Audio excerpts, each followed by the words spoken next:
ယူဆိုင်ပါကလေးကဘာကြီးကနာဖျားနေကဘာကြီးကကျမ်းမာရေးကြူရှားနေတယ်ကဘာကြီးမှာလူလုံးယောဂကြီးနဲ့ပြည့်နေကိုလည်းကယူဆိုင်ဘေးလူတွေလည်းချစ်ဖို့မမိနဲ့အပူတွေများတဲ့လောကကြီးမှာတတ်နိုင်တယ်လို့အပူတွေကိုရှော့ပါနော်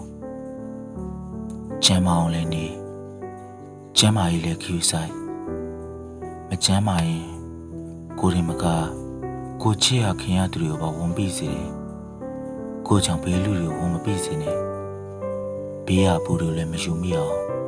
တတ်နိုင်တယ်များဆင်ခြင်နေပါနော်ကဘာကြီးမှာအချစ်တွေနဲလာပြီးအမုန်းတွေပုံများလာတယ်အကောင်းဆုံးကတော့လူတိုင်းပေါ်မေတ္တာထားနေအောင်ကြိုးစား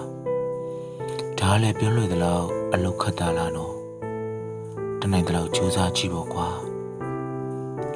ကိုယုံကြည်ရဘာသာရေးကိုလည်းလုပ်ပါလောကီအမြင်ရကြည့်ရင်ဘာသာရေးကလည်းစိတ်ဖြစ်စေတစ်ခုပါပဲစိတ်ငြိမ်းချမ်းတဲ့စူးစိုက်မှုတစ်ခုပေါ့နောက်ဆုံးပြောချင်တာကတော့ဗုဒ္ဓဟောခဲ့တဲ့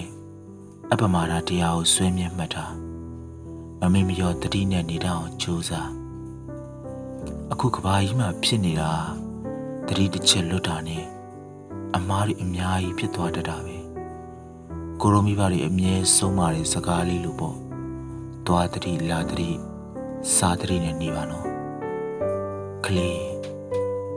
အဆက်ဆက်ရရကူးဆိုင်ဖို့မှားချင်ပါတယ်နော်